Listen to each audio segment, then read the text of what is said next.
LH 임대주택 저렴하게 들어갈 수 있다는 건 알겠는데 단점은 없을까요? 아무리 공고문과 조감도 홍보 자료를 꼼꼼히 읽어봐도 실제로 직접 살아보기 전까지는 장점과 단점을 정확히 알기가 어려운데요. 그래서 준비했습니다. 실제 LH 임대아파트 거주민의 리얼 인터뷰 후기 임대주택에 실제로 거주해본 사람들이 말하는 임대주택의 장점과 단점에는 과연 무엇이 있을지 지금 바로 확인해보시죠.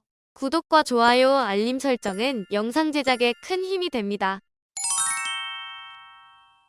LH에서 제공하는 임대주택의 가장 큰 장점은 다른 주택보다 저렴한 비용으로 이용할 수 있다는 점입니다. 그래서 위치도 괜찮고 가격이 저렴한 임대주택이 큰 인기를 끌고 있는데요. 하지만 가격이 저렴하고 위치가 좋다고 해서 전부 좋은 것은 아니라는 사실, 실제로 임대주택에 거주하면서 불편함을 겪었다는 사례들도 많았고 반대로 만족하면서 지냈다는 분들도 있었습니다. 그리고 임대주택을 처음 접할 때 가장 어려운 부분은 내가 직접 살아야 할 집의 모습을 보기가 어렵다는 것입니다. 공고문, 조감도, 지도앱, 홍보자료 등을 통해 일부 확인은 할 수 있지만 어디까지나 예시 자료이기 때문에 정확하게 알기는 어렵습니다. 그러다 보니 실제로 거주해본 사람들의 후기가 중요한데요. 그래서 실제 10분의 임대주택 실거주자분들을 선정해 임대주택에 직접 살면서 겪은 장점과 단점을 물어봤습니다. 먼저 임대주택의 장점에 대한 답변을 모아봤습니다.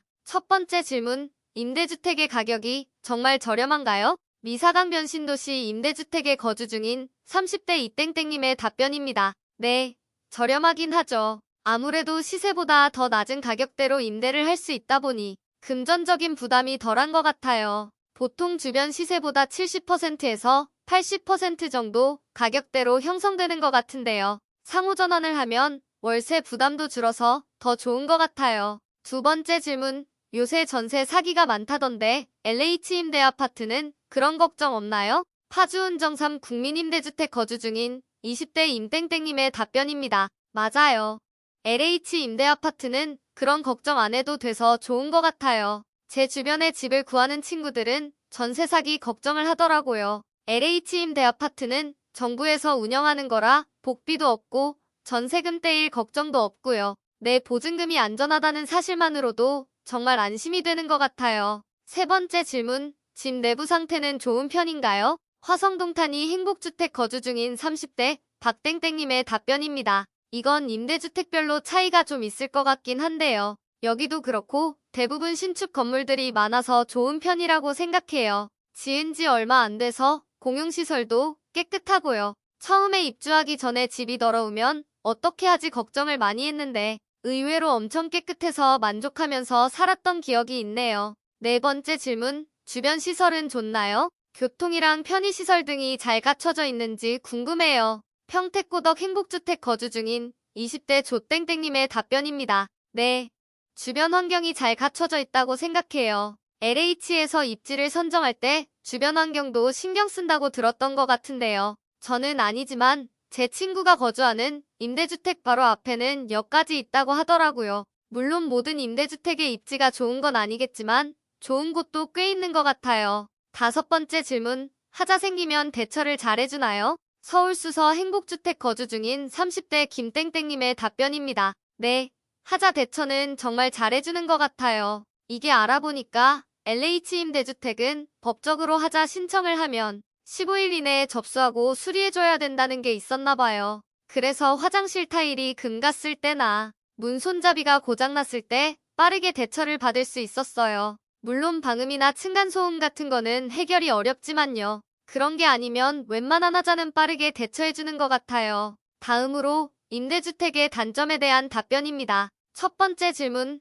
LH 임대주택은 방음이 잘 안 된다는 말을 들었는데 사실인가요? 국민임대주택 거주 중인 30대 김땡땡님의 답변입니다. 아마 임대주택마다 다를 텐데요. 방음이 잘 안 되는 편인 것 같기는 해요. 근데 이건 임대주택이라서가 아니라 요즘 많이 나타나는 현상인 것 같네요. 서로 조금씩 더 주의하면서 지내는 방법밖에 없지 않을까요? 두 번째 질문, 임대아파트에 사는 사람들을 차별한다는 뉴스를 봤는데 진짜인가요? 국민임대주택 거주 중인 30대 윤땡땡님의 답변입니다. 저는 겪어보지는 못했는데 어린 애들 사이에서 임대 아파트에서 사는 친구를 놀린다는 뉴스를 보고 큰 충격을 받았어요. 사람마다 개인의 환경이 다를 수밖에 없는 건데 그걸 차별의 대상으로 보다니 너무 어이가 없었어요. 그래도 일부 사람들만 그렇게 생각하는 것 같고 대부분의 사람들은 딱히 차별적으로 보지는 않는 것 같아요. 세 번째 질문, 입주 후에 소득 기준 유지를 못해서 퇴거하는 경우가 있나요?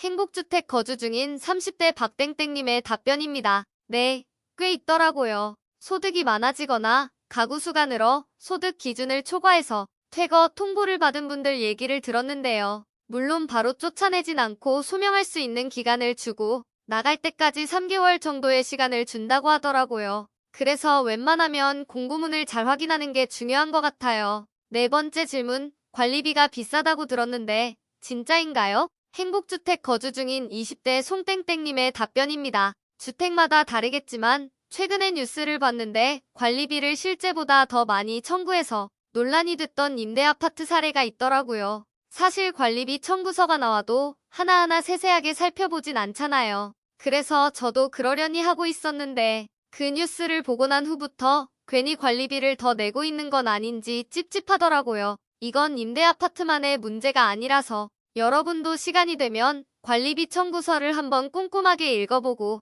합당하게 청구가 되고 있는지 확인해보는 게 좋을 것 같아요. 다섯 번째 질문, 입주 대기 시간이 길다고 들었는데 신청부터 입주까지 오래 걸렸나요? 국민임대주택 거주 중인 30대 최땡땡님의 답변입니다. 네, 조금 오래 걸리긴 하죠. 입주자 모집 공고는 빠르면 한 달 내에 계약까지 하는데요. 저 같은 예비 입주자 모집 공고에 신청한 사람들은 빠르면 3개월에서 늦으면 1년까지 걸리더라고요. 아무래도 자격 심사를 하거나 앞에 대기자가 빠져야 들어갈 수 있는 거니까 이해는 하는데 그래도 당장 살 집을 구해야 되는 상황에서 오래 걸리게 되면 정말 답답하더라고요. 그래서 최대한 빠르게 입주하려면 제출 서류를 누락하지 않고 잘 제출하거나 공고문의 내용을 꼼꼼하게 읽어보는 게 중요한 것 같아요.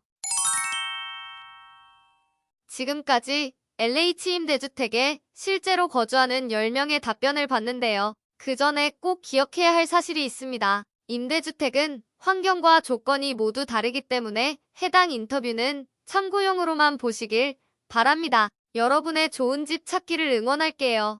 해당 내용이 도움이 되셨다면 구독과 좋아요 부탁드립니다. 영상이 도움이 되셨다면 구독, 좋아요, 알림 설정까지 부탁드립니다.